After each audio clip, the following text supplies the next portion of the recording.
So now for the main event. I think everybody has been waiting for me to finish so that we can get to Elon. You know, I'm really thrilled to introduce a man who's arguably the personification of technological innovation, Elon Musk. Now, I had this very long introduction that I had prepared, which highlighted his experience as the co-founder, CEO, and product architect at Tesla, the co-founder, CEO, and lead designer for SpaceX, and the co-founder of PayPal, amongst some other things. Now, I know him as the man who's developing the Tesla Gigafactory in my home state of Nevada. At full operation, the Gigafactory will be the largest producer of lithium-ion batteries in the world, which will spur the next electric vehicle revolution as well as energy. Now, I know many of you are avid readers, and I am an avid reader. And when I was thinking about what I was going to say about Elon, I came upon a passage that I wanted to share with all of you. And I think this really captures how I feel about Elon Musk. The progressive development of man is vitally dependent on invention. It is the most important product of his creative brain. Its ultimate purpose is the complete mastery of mind over the material world, the harnessing of the forces of nature to human needs. This is the difficult task of the inventor, who is often misunderstood and unrewarded. But he finds ample compensation in the pleasing exercises of his powers and in the knowledge of being one of that exceptionally privileged class without whom the race would have long ago perished in the bitter struggle against the pitiless elements. Does anybody know who wrote that passage? Nikola Tesla. This passage is from the beginning of My Inventions, which he wrote himself. So there are some, like Tesla, Edison, the Wright brothers, Ford, Jobs, Bell, Gates, Marconi, and Musk, whose indomitable spirit and vision transcend time. Rare entrepreneurs who make the impossible possible. I know each governor has a vision for his or her own states, and we have a responsibility to enact policies to help our citizens and our states thrive. So I've asked Elon to join us today to share his thoughts on how governors can not only stay ahead of the curve, but become innovation governors. So with that, please join me in welcoming Elon Musk.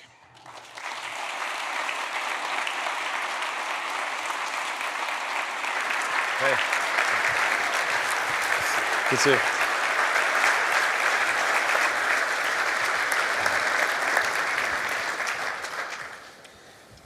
So good afternoon and welcome, Elon. Oh, I was going to take off my tie. Is that all right if I do that? I came in with a tie, but then I was told there was a good tie, so. Then we'll both be more comfortable. That's good. Well, thanks for having me. Appreciate your being here today. You know, when I'm with you, it's difficult to know where to start. Let's start just what drives you? What is it that when you wake up in the morning, do you see a problem and you want to solve it?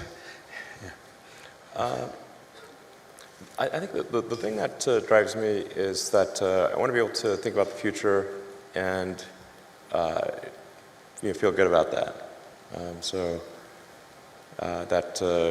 We're doing what we can to have the future be as good as possible, to be inspired by what is likely to happen, and to look forward to the next day.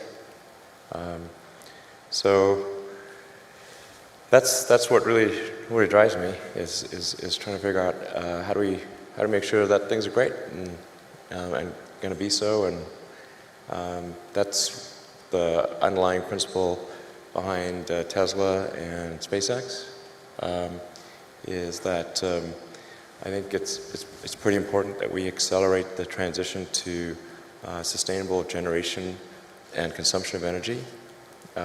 It's inevitable, but it matters if it happens sooner or later. And then SpaceX is about helping make life multiplanetary and doing what we can to continue the dream of Apollo and ultimately make a contribution to life becoming multiplanetary. Well, let's talk a little more about that. I think everyone very interested in that when you say making life multiplanetary. Yeah, that's exciting. It is exciting. So what's your vision there? I think, particularly for Americans, like think about America is a nation of explorers. People came here from other parts of the world that, chose to give up the known in favor of the unknown. So I think exploration, I think the United States is a distillation of the human spirit of exploration. So that's why it appeals to Americans so much.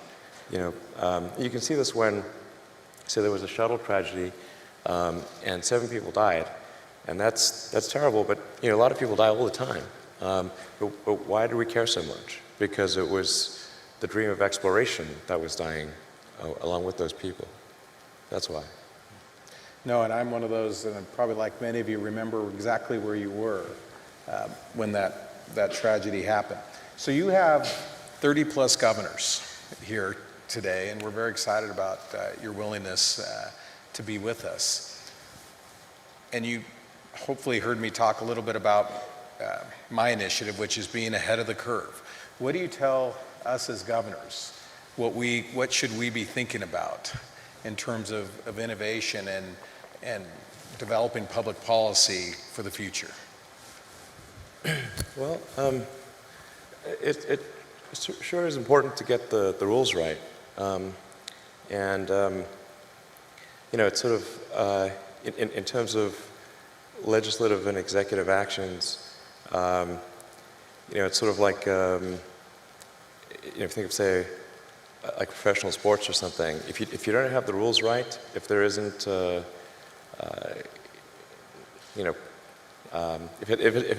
the game isn't set up properly, it's not going to be a good game.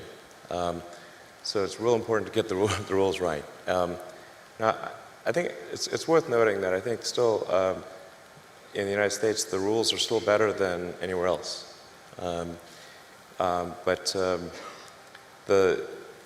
It's very easy to put something in place which is an inhibitor to innovation without realizing it. So in terms of the regulatory environment,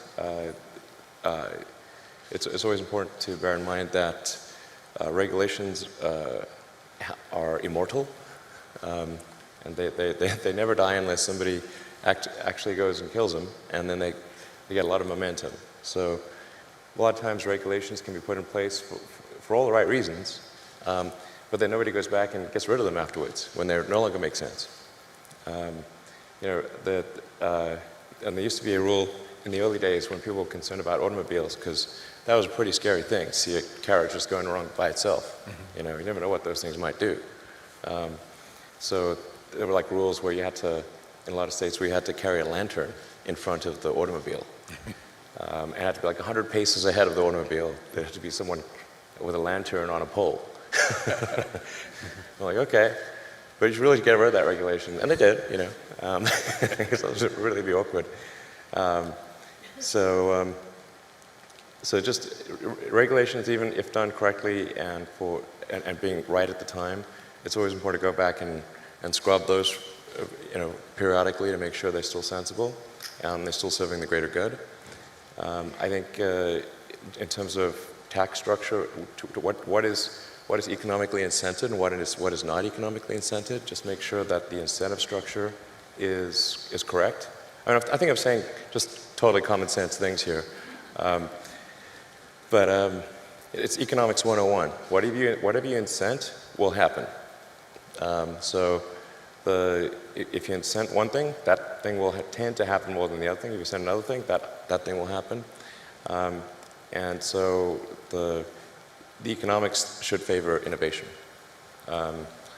And this is particularly important to protect small to medium-sized companies, because it's sort of like trying to grow a tree in a forest. Like, it's real hard for a new company to grow. When it's just a seedling or a sapling, it needs a lot more protection than if it's a giant redwood or something like that. So very important to give support to small and small to medium-sized companies on the innovation front. They're the ones that need it more than the big companies. And I think at this point Tesla's almost a big company, biggish company anyway. So I'd favor, supporting smaller companies than Tesla, relatively speaking. What would your response be? Because there are critics out there with regard to incentives, and that, Sure. and Tesla has been, and I can speak from experience, the beneficiary of incentives, economic incentives, with regard to the Gigafactory. Sure. What would you tell those people?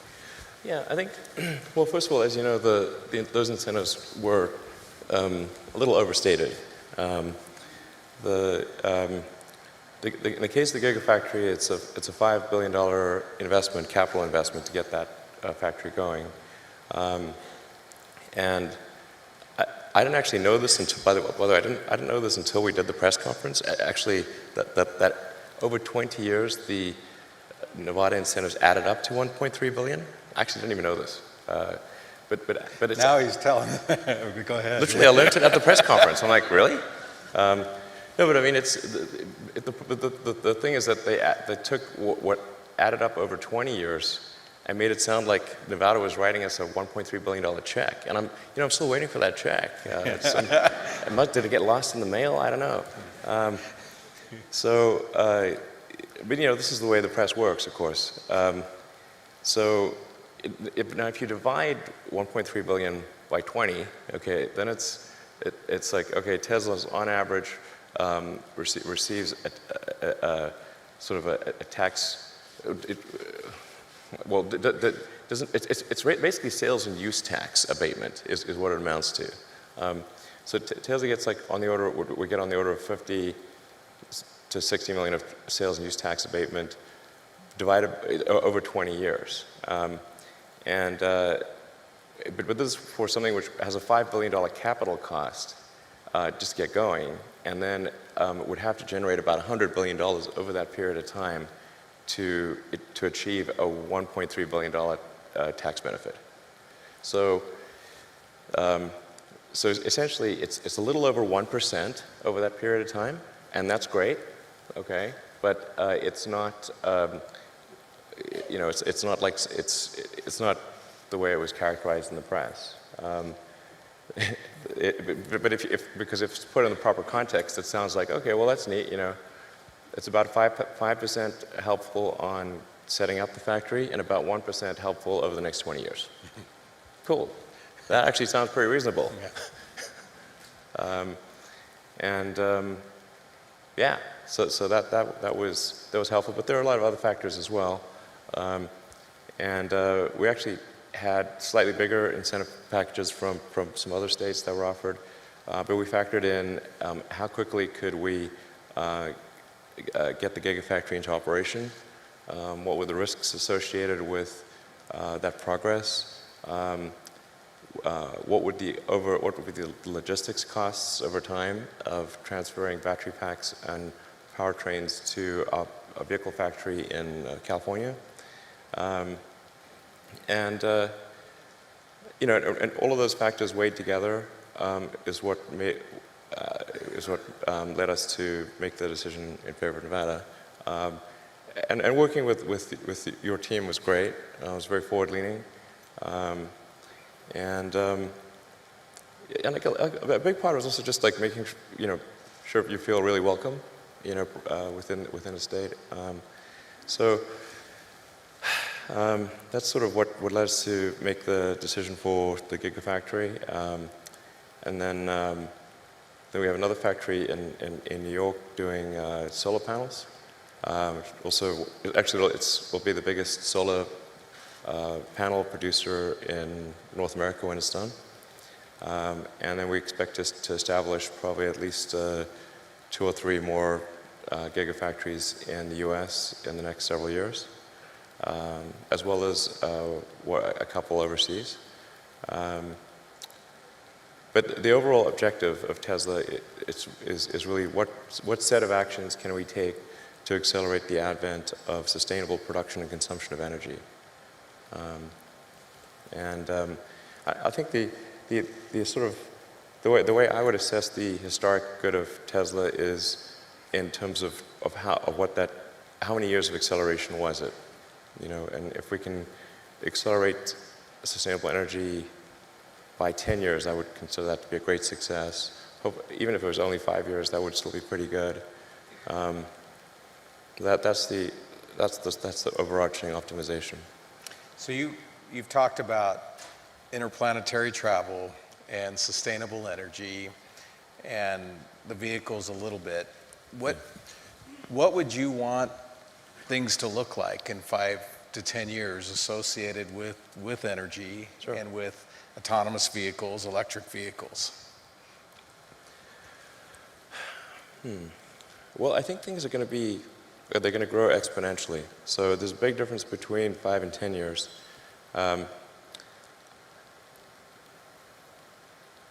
You know, my guess is,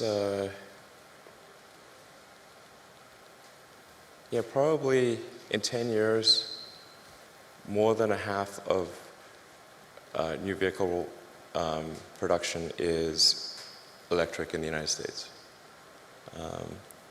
And China's probably going to be ahead of that because China's been super pro-EV. I don't think a lot of people know this, but China's environmental policies are way ahead of the U.S. Like their mandate for renewable energy far exceeds the U.S. I think sometimes people are under the impression that China is either dragging their feet or somehow behind the U.S. in terms of sustainable energy promotion, but they're by far the most aggressive on Earth. It's crazy. I mean, in fact, a coalition of Chinese car manufacturers just wrote the Chinese government to beg for them to slow down the mandate because it's like too much. They need to make 8% electric vehicles, I think, like next year or in 2 years or something. They can't physically do it. So China's by far the most aggressive on electric vehicles and solar. But that's a common misperception that they're not. There's one Google search way to figure this out, by the way. It's really pretty easy. So, and then in 10 years, man, I think, so half of all production, I think, will be EV. I think almost all cars produced will be autonomous in 10 years. Almost all. It will be rare to find one that is not in 10 years. That's going to be a huge transformation. Now, the thing to bear in mind, though, is that new vehicle production is only about 5% the size of the vehicle fleet. So you think about how long does a car or truck last? And they last 15 to 20 years. So before they're finally scrapped. So new vehicle production is only roughly at most 1/15 of the fleet size. So even when new vehicle production, say, switches over to electric or to autonomous, that still means the vast majority of the fleet on the roads is not. It'll take another, 5 to 10 years before that becomes the majority of the fleet becomes EV or autonomous. But if you were to say go out 20 years, overwhelmingly things are electric, autonomous, overwhelmingly. Fully autonomous? Fully autonomous. So no one will have to touch the steering wheel if there is one? There will not be a steering wheel. In 20 years, it will be like having a horse. People have horses, which is cool. But So having a regular car will be like having a horse. Is that what you're saying? yeah, yeah, and there will be people that have non-autonomous cars, like people have horses. It just would be unusual to use that as a mode of transport. Yes, all right. Now, let's talk about the energy piece and rooftop solar and storage. So I mean, first of all, it's important to appreciate that the Earth is almost entirely solar powered today, in the sense that the sun is the only thing that keeps us from being at roughly the temperature of cosmic background radiation, which is 3 degrees above absolute zero.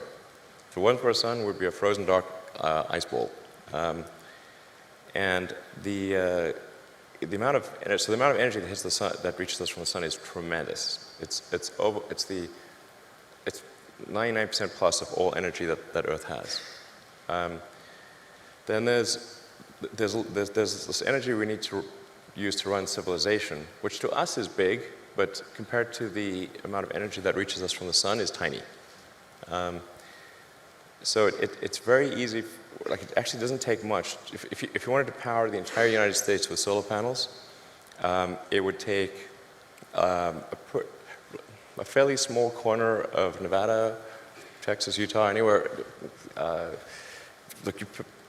You only need about 100 miles by 100 miles of solar panels to power the entire United States. And then the batteries you need to store that energy to make sure you have 24/7 power is 1 mile by 1 mile. One square mile. That's it. That's it.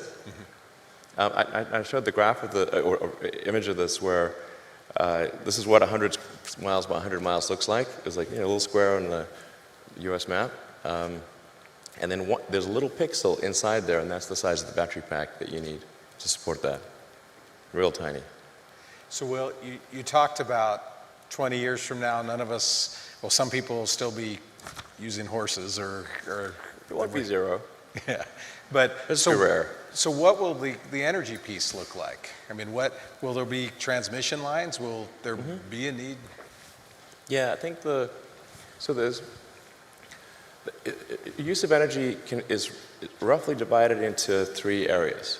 And they're more or less equal at a high level. There's about a third of energy is used for transportation of various kinds. About a third is used for electricity. About a third is used for heating. So if you want to have, and then of the electricity production, call it something on the order of 10%, depending upon how you count it, is renewable. Maybe 15% today. So that means that there's a massive amount of solar that would need to be produced and connected in order to be fully sustainable. Because fully sustainable means you're tackling transport, non-renewable electricity generation, and heating. So that means there will need to be a combination of utility scale solar and rooftop scale solar combined with wind, geothermal, hydro, probably some nuclear for a while, in order to transition to a sustainable situation. Which means really for the most part massive growth in solar. And it's going to be important to have rooftop solar in neighborhoods because otherwise there'll need to be massive new transmission lines built. And people do not like having transmission lines go through the neighborhood. They really don't like that. And I agree. So you want to have some localized energy production combined with utility. So you want rooftop solar, utility solar, and that's really going to be the solution from a physics standpoint. That I can't see any other way to really do it. People talk a lot about fusion and all that, but the sun is a giant fusion reactor in the sky, and it's really reliable. It comes up every day. So if it doesn't, we've got bigger problems. Somebody asked me to ask you this. We talked about workforce today, but they asked me, are robots going to take our jobs, everybody's jobs in the future? Or how much do you see artificial intelligence coming into the workplace? Well, first of all, I think on the artificial intelligence front, you know, I have exposure to the very most cutting edge AI, and I think people should be really concerned about it. I keep sounding the alarm bell, but you know, until people see like robots going down the street killing people, like they don't know how to react, you know, because it seems so ethereal. I think we should be really concerned about AI, and I think we should. AI is a rare case where I think we need to be proactive in regulation instead of reactive, because I think by the time we are reactive in AI regulation, it's too late. Normally the way regulations are set up is that a whole bunch of bad things happen, there's a public outcry, and then after many years, a regulatory agency is set up to regulate that industry. And there's a bunch of opposition from companies who don't like being told what to do by regulators. Anyway, it takes forever. That in the past has been bad, but not something which represented a fundamental risk to the existence of civilization. AI is a fundamental risk to the existence of human civilization, in a way that car accidents, airplane crashes, faulty drugs, or bad food were not. They were harmful to a set of individuals within society, of course, but they were not harmful to society as a whole. AI is a fundamental existential risk for human civilization, and I don't think people fully appreciate that. You know, it's not fun being regulated. It's not, you know, it can be pretty irksome, but you know, in the car business, you know, we get regulated by Department of Transport, by EPA, and a bunch of others, and there's regulatory agencies in every country. You know, in space, we get regulated by FAA, but you know, if you ask the average person, hey, do you want to get rid of the FAA and just like take a chance on manufacturers not cutting corners on the aircraft because you know, profits were down that quarter? I was like, hell no. That sounds terrible. So you know, I think even people who are extremely like libertarian free market, they'd be like, yeah, we should probably have somebody keeping an eye on the aircraft companies, making sure they build a good aircraft and good cars and that kind of thing. So, you know, I think there's a role for regulators. That's very important. And I'm against overregulation for sure. But man, I think we better get on that with AI pronto. So there'll certainly be a lot of job disruption. Because what's going to happen is robots will be able to do everything better than us. I'm including, I mean, all of us, you know. Yeah, I'm not sure exactly what to do about this. It's like this is really like the scariest problem to me, I'll tell you. Yeah, so I really think we need government regulation here, just to, because this is, you know, ensuring the public good is served. Because you've got companies that are racing, that they kind of have to race to build AI, or they're going to be made uncompetitive. You know, like essentially, if your competitor is racing to build AI and you don't, they will crush you. So then you're like, we don't want to be crushed. So, you know, I guess we need to build it too. That's where you need the regulators to come in and say, hey guys, you all need to really, you know, just pause and make sure this is safe. And like when it's cool and and the regulators are convinced that it's safe to proceed, then you can go. But otherwise, slow down. But you kind of need the regulators to do that for all the teams in the game. You know, otherwise the shareholders will be saying like, hey, why aren't you developing AI faster? Because your competitor is. I'm like, okay, we better do that. Anyway, so it's like, I mean, there's like something like 12% of jobs are transport. Transport will be one of the first things to go fully autonomous. But when I say everything, like the robots will be able to do everything, bar nothing. Let's move back to you're rolling out the Model 3 this year, right? And how many orders? What is that going to look like? Yeah, it's going well on that front.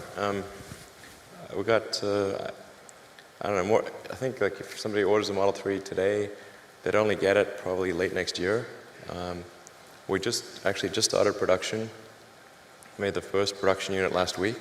And the thing that is not well appreciated about something about cars and any kind of new technology is how hard it is to do the manufacturing.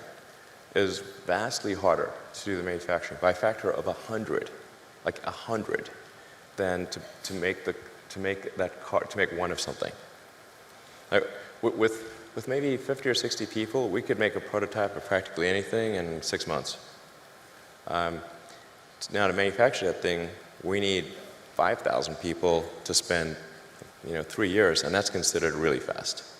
So manufacturing does this kind of S-curve where it's excruciatingly slow at first, and then it grows exponentially. And then, but people tend to extrapolate on a straight line. So if it's real slow at first, they say, oh, this is real slow, look at that. They're only going to make 5 cars a week forever. Like, nope. It'll be 10 cars a week, then 20 cars a week, then 40 cars a week, then 5,000 cars a week eventually. Just grows crazy fast. So we're hoping to get to something like 5,000 cars a week by the end of the year. Well, I wanted to give an opportunity for some of the governors to ask questions and perhaps some audience questions. I was told that you'd be willing to do absolutely. that. Great. So, governors, any questions for Elon? Governor Scott. Well, thank you very much. We in Vermont have partnered with Tesla in terms of a power pack in our homes, and it's for $15 a day. You can rent this for 15 years, and it'll carry power as a backup generation device for 12 hours, and it's been really, really interesting from my perspective. But I'm curious about vehicles and where we're going in the future, or how far in the future do the cars themselves become the charging device, like the roof and deck lids and hood, or do the batteries get so efficient that you don't need that, and then you just power up for a week or something like that? Where are we going in the future with battery storage? Yeah, I think the future is there's 3 legs to the stool. There's electric cars, there's a stationary battery pack, and solar power. With those 3 things, you can have a completely sustainable energy future. That's all that's needed. On the solar front, like I said, it's going to be a combination of rooftop solar and utility scale solar. You'll need both because of the enormous demand for electricity. And then one of the things that's been missing, I think, up till now is having rooftop solar that looks good and isn't that's where we got the solar glass roof that we're developing, and we're doing it in different styles so that it matches the aesthetics of a particular house or so regional style. I think that's actually pretty important. But conventional flat panel solars for flat roofs and for commercial will be the way to go. But yeah, and putting solar panels on the car itself, not that helpful because the actual surface area of the car is not very much, and cars are very often indoors, and so it's the least efficient place to put solar is on the car. Just wondering about maybe a wrap of some sort. Does that make any sense in the future? Like a wrap of solar around either a building made of a solar panel or a wrap of a vehicle actually being the solar panel, but being the components of the vehicle itself? I don't think so. I'll scrap that idea. No, it's just way better to put her on the roof, for sure. And I've really thought about this. I mean, really, and I pushed my team about, like, isn't there some way we could do it on the car? I mean, technically, if you have like some sort of transformer-like thing which will pop out of the trunk like a hard-top convertible and just like ratchet solar panels over the whole surface area of the car, extending like for the entire, say, square footage of a parking space, provided you're in the sun, that would be enough to generate about 20 to 30 miles a day of electricity. But that is for sure the expensive, difficult way to do it. Governor Burgum. Still thought about maybe we should, but. Elon, thanks for being here. With your background in payment systems, you understand the important role of security in transactions. Yeah. Now that you've got... I think security is a huge concern, like cybersecurity. Yes, and in the vehicles you're building now are incredibly complex software systems. I mean, the car is really a rolling piece of software. It is. It's like a laptop on wheels. Yes. So share with us a little bit about your thoughts on cybersecurity and how we protect. You talked about protecting society when you've got a rolling fleet of. I think one of the biggest risks for autonomous vehicles is somebody achieving a fleet-wide hack.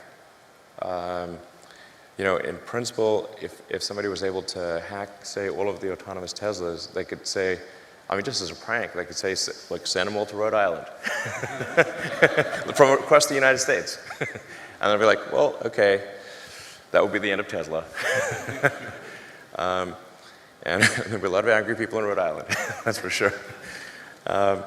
So we got to make super sure that a fleet-wide hack is basically impossible, and that if people are in the car, that they have override authority on whatever the car is doing. So if the car is doing something wacky, you can press a button that no amount of software can override. That will ensure that you gain control of the vehicle and cut the link to the servers. So that's pretty fundamental.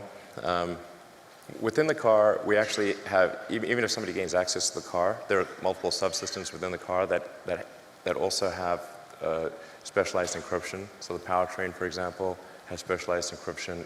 So even if somebody would gain access to the car, they cannot gain access to the powertrain or to the braking system. But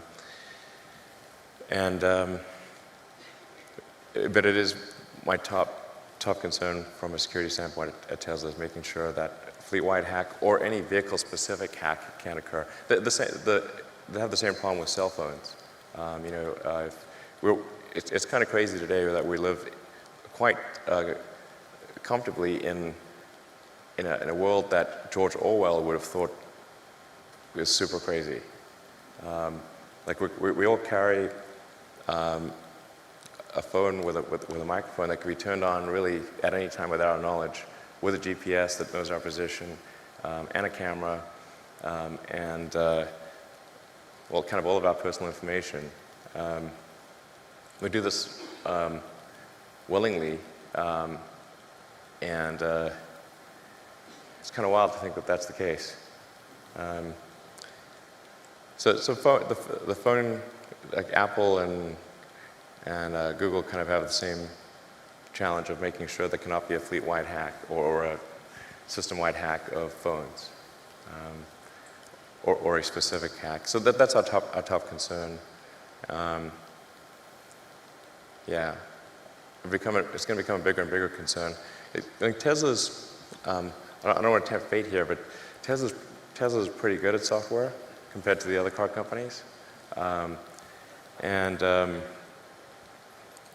So I think it's going to be a bit like an even bigger challenge for the other car companies to ensure security. Yeah. Thank you. Governor Dugard. Thank you, Governor. Mr. Musk, thank you for speaking to all the governors today. It's an honor to have you here. One question I had, we saw when gasoline prices went to $3.50 a gallon, there was a big jump in interest in hybrid vehicles, and you saw those vehicles become very much in demand, and then as gasoline prices have fallen, you've seen a reversal of that. And I'm wondering to what extent you have a concern about the future of electric vehicles in the face of those very low prices. Can you speak to that? Well, the economics, they kind of set the slope of the curve. So there's no question in my mind whatsoever that all transport, with the ironic exception of rockets, will go fully electric. Everything, planes, trains, automobiles, well, a lot of trains are already electric, all ships, but it's a question of what that time frame is. And the economic incentive structure drives that time frame. That's really what it amounts to. And the big challenge is that there's an unpriced externality in the cost of fossil fuels. So the unpriced externality is the probability weighted harm of changing the chemical constituency of the atmosphere and oceans. Since it is not captured in the price of gasoline, it does not drive the right behavior. It would be like if tossing out garbage was just free, and there was no penalty. You just do as much as you want. Then, streets would be full of garbage.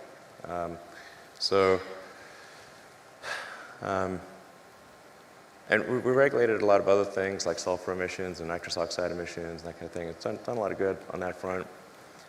With CO2, it's tough because there's so many vested interests on the sort of fossil fuel side. And sometimes I feel like those guys feel like kind of hard done by because, it wasn't obvious when they were creating their oil and gas companies that it would be bad for the environment. And they worked really hard to create those companies. And then they feel like, well, now they're being kind of attacked on moral grounds when they didn't originally start those oil companies or build them up on bad moral grounds. And it is true that we cannot instantaneously change to a sustainable situation. But then those guys will also fight pretty hard to slow down the change. And that's really where I think is morally wrong. Go to Governor Bevin and then Governor Hutchinson. Then we'll take a couple, and then Governor Hickenlooper, and then we'll take some audience questions. Governor Bevin. Elon, thank you for being here. Short version of the question, and then slightly longer. The short version is, do you ever feel pressure by others' expectations of you and your endeavors in light of the progress you've made thus far, is the short version. And more specifically, when you look just at Tesla alone, and you look at a company with a $54 billion valuation, right. And seemingly by typical market metrics, no justifiable reason for that. What are you saying? I'm just saying, I'm Sir. curious. Sir. I'm just, in all seriousness, do you feel a concern ever that your intellect and your intellectual curiosity and your ingenuity cannot be matched by those that are trying to commercialize it? Does that ever affect how you think or decisions that you make? Well, it is actually, I find it quite tough when there are very high expectations. I try to actually tamp down those expectations as to be possible. In fact, I've gone on record several times as saying that the stock price is higher than we have any right to deserve. And that's for sure true based on where we are today and have been in the past. So the stock price obviously reflects a lot of optimism about where Tesla will be in the future. And now the thing that makes that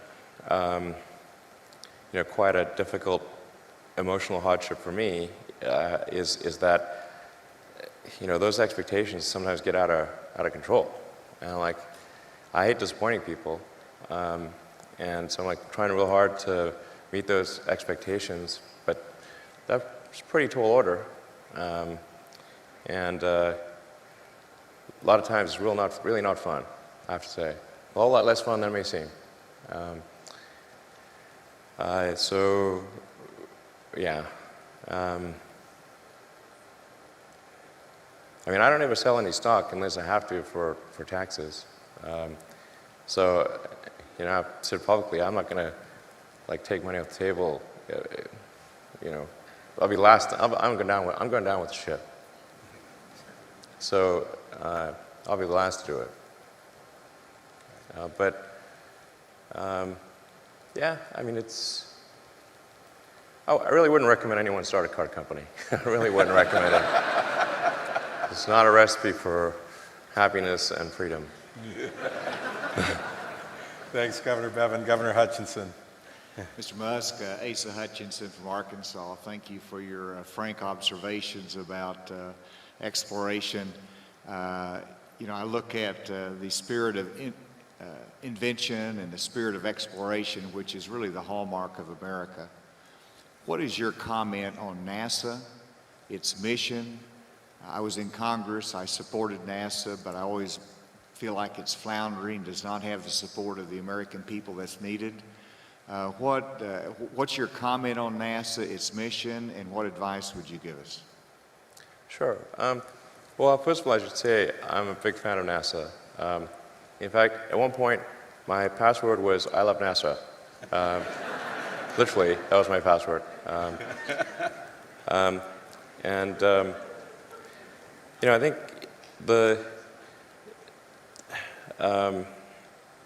NASA does a lot of good things for which it doesn't get enough credit, and that the public, I guess, doesn't know that much about. Like a lot, you know, most members of the public, they're not really into hard science. You know, it's like it's not the thing they're tuning in for most of the time. I love hard science, you know, but it's not that popular. So, but there's great things in terms of the telescopes like the Hubble and the James Webb and you know, the rovers on Mars and the probes to the outer solar system. Those are all like really great things. But to get the public excited, you got to get people in the picture. It's just 100 times different if there are people in the picture.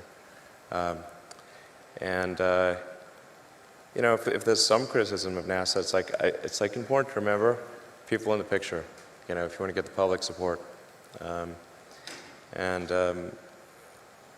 like if you talk to a scientist about that, they said like, well, where's the science in that? Like, you're not getting it. It's like, that's not why people are giving you money. I mean, it's a little bit of the reason, but the serious scientists are like, people just make things more expensive. Like, why do we have people? Like, okay, well, why do we have people at all? Or anywhere? Sometimes the scientists are the ones who just don't understand. Even though they're like smart people, but like, you know. So you got to have something that's gonna fire up the, you know, fire people up and get them really excited. And like, I think if we had a serious goal of having a base on the moon and sending people to Mars, and said, okay, we're going to be outcome oriented. How are we going to do this? Okay, we got to change the way contracting is done. You can't do these like cost plus sole source contracts, because then the incentive structure is all messed up. So as soon as you don't have any competition, well, okay, there's no sense of urgency goes away. And as soon as you make something a cost plus contract, you're incenting the contractor to maximize the costs of the program because they get a percentage. So they never want that gravy train to end, and they want to make it they become cost maximizers. And then you have good people engaged in cost maximization because you just gave them an incentive to do that and told them they'll get punished if they don't. Essentially, that's what happens. So it's critically important that we change the contracting structure to be a competitive commercial bid. Make sure that there are always at least two entities that are competing to serve NASA, and that the contracts are milestone-based with concrete milestones. PowerPoint presentations do not count. Like everything works on PowerPoint. Okay. You can say, I have a teleportation device. Look, here's my PowerPoint presentation. Milestone-based competitive commercial contracts with competitors, and then you've got to be prepared to fire one of those competitors if they're not cutting it, and recompete the remainder of that contract. And by the way, NASA's actually already done this, and they did it with the commercial cargo transportation to the space station. And that was a case where NASA, NASA actually, I'm not sure if they thought it would work or not work, but they didn't have the budget to do anything else. So they're like, okay, we're going to try this competitive commercial milestone-based contracting, and it worked great. And they awarded it to two companies, to SpaceX and a company called Kistler. And SpaceX managed to meet the milestones. Kistler did not, so then NASA recompeted the remainder of the contract to Orbital Sciences, but then Orbital Sciences got across the finish line. So now NASA's got two suppliers for taking cargo to the space station, and it's a great situation. Same thing for commercial crew to the space station. NASA competed that. In the commercial crew case, it's SpaceX and Boeing. And I think that's also a good situation. So now, like I can tell you, like the SpaceX team is like, we're going to do this before Boeing. That's for sure. And then like I bet at the Boeing team, they're like, we're going to do this before SpaceX. That's good. It's a good forcing function to get things done. I can't tell you how important that contracting structure is. That is night and day. There's way too much in government which is where it's a sole source cost plus contract. That just, again, economics 101, whatever you incent, that will happen. And people shouldn't be surprised. It's like, oh, you just, said, okay, if that company manages to find some excuse to double the cost of the contract, they're going to get double the profit because they're getting a percentage. So they can do exactly that. And also, they're not going to say no to requirements. So the government will come up with some set of requirements. 90% of them could make a lot of sense, and 10% of them are cockamamie that double the price of the project. For those 10% of cockamamie requirements in a cost-plus contract, the contractor will always say yes. There could be a future for you in government contracting at the state level. Yeah. Let's go to Governor Hickenlooper and then Governor Ducey. So I think like most governors, I find it so refreshing to have the unbridled truth, but I do suspect every time you say publicly that the stock price is higher than we have any right to believe, I'm going to guess you probably get some calls from investors suggesting that maybe you don't say that so frequently. Yeah, that's true. I wanted to go back and just briefly, because I think I wrote this down, that you said that artificial intelligence is the fundamental existential risk facing civilization. Did I get that close enough? In my opinion, it is the biggest risk that we face as a civilization is artificial intelligence. And so, to a group of leaders, what would you advise that how should we be addressing something that's such a large landscape and yet obviously so important? I think that one of the roles of government is to ensure the public good, and to that dangers to the public are addressed. So that hence the regulatory thing. I think the first order of business would be to try to learn as much as possible, to understand the nature of the issues, to look closely at the progress that is being made and the remarkable achievements of artificial intelligence. Last year, Go, which is quite a difficult game to beat, that people thought would never be beaten with by a computer, that a computer would either never beat the best human player or that it was 20 years away. And last year, AlphaGo, which was done by DeepMind, which is a kind of a Google subsidiary, absolutely crushed the world's best player. And now it can play at the top 50 simultaneously and crush them all. So just like that pace of progress is remarkable.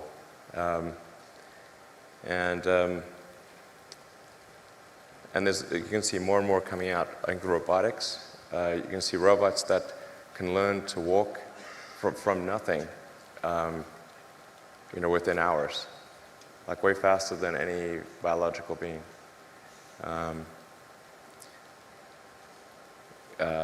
But the thing that's most dangerous is, and it's the hardest to kind of wrap, kind of get your arms around because it's not a physical thing, is kind of a deep intelligence in the network. You say, well, what harm could a deep intelligence in the network do? So, well, it could start a war by doing fake news and spoofing email accounts and fake press releases, and just by manipulating information. The pen is mightier than the sword. I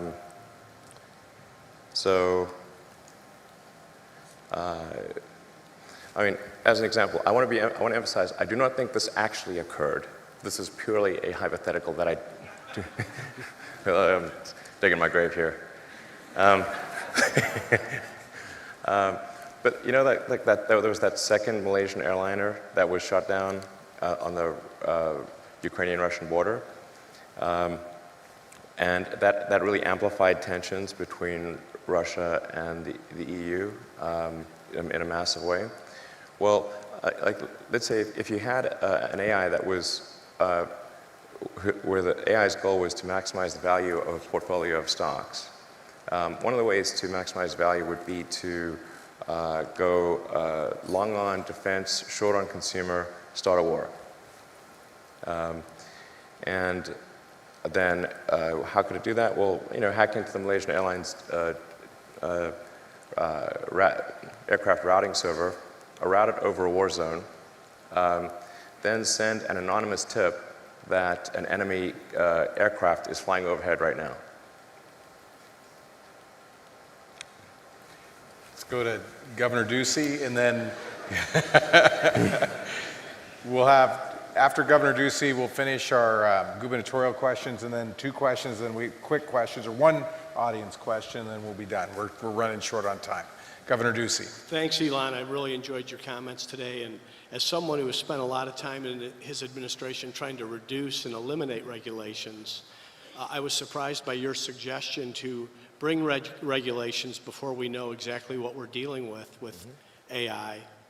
And I've heard the example used, if I were to come up with a colorless, odorless, tasteless gas that was explosive, people would say, well, you have to ban that, and then we'd have no natural gas. So you've given some of these examples of how AI can be an existential threat, but I still don't understand as policymakers what type of regulations beyond slow down, which typically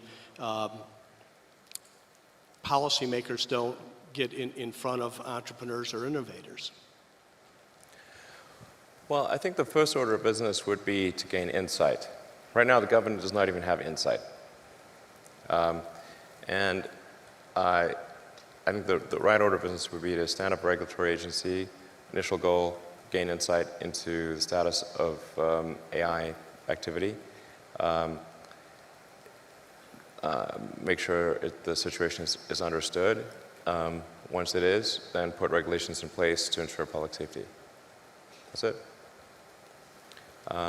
And for sure, the companies doing AI will most of them, not mine, will squawk and say, hey, this is really going to stifle innovation, blah, blah, blah. It's going to move to China. It won't.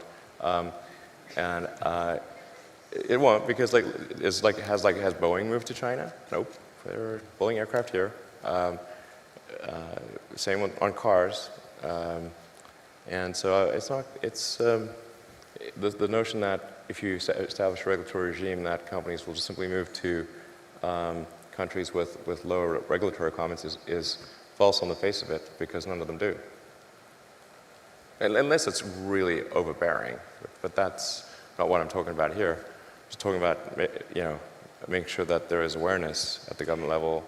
I think once there is awareness, people will be extremely afraid, as they should be. All right, 1 audience question. We'll take the first hand that came up. Or right here. Thanks, Elon. Ina Fried with Axios. Early on in this administration, you had argued pretty vociferously that it was best to engage and better to be in the room than not be in the room. Then when the president decided to pull out of Paris, you said that was kind of the last straw and you were going to drop off. What drove you to that? And if you were still speaking to him today, what would you say to the president? Well, I thought it was worth doing, trying hard to, to do what's worth. It was worth trying. I got a lot of flack from multiple fronts for even trying. When some guy ran at billboards and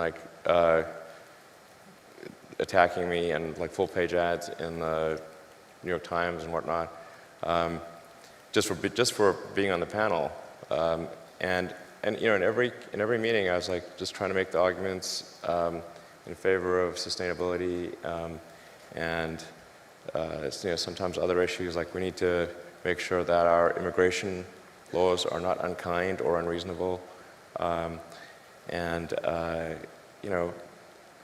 did my best, and I think in a few cases I did actually make some progress, which gave me some encouragement to continue. But then I just really think that the Paris Accord, man, if I stayed on the councils, then I'd be essentially saying that wasn't important, but it was super important, because I think a country needs to keep its word.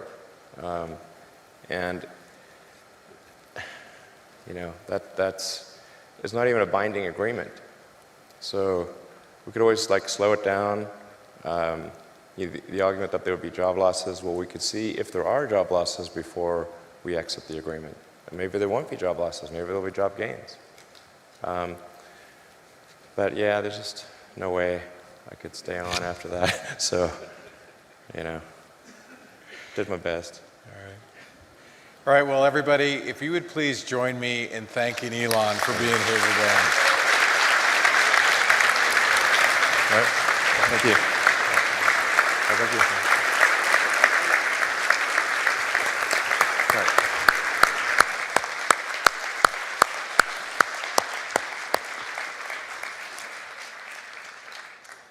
Well, that was a treat, wasn't it? Well, ladies and gentlemen, this brings us to the conclusion of our meeting. Again, I wanted to thank our former chair, Governor McAuliffe, Governor Raimondo, for hosting us, all of you who've supported this organization. We will see you in Washington, D.C. in February. God bless all of you. Thank you for being here. Our meeting is adjourned. Thank you.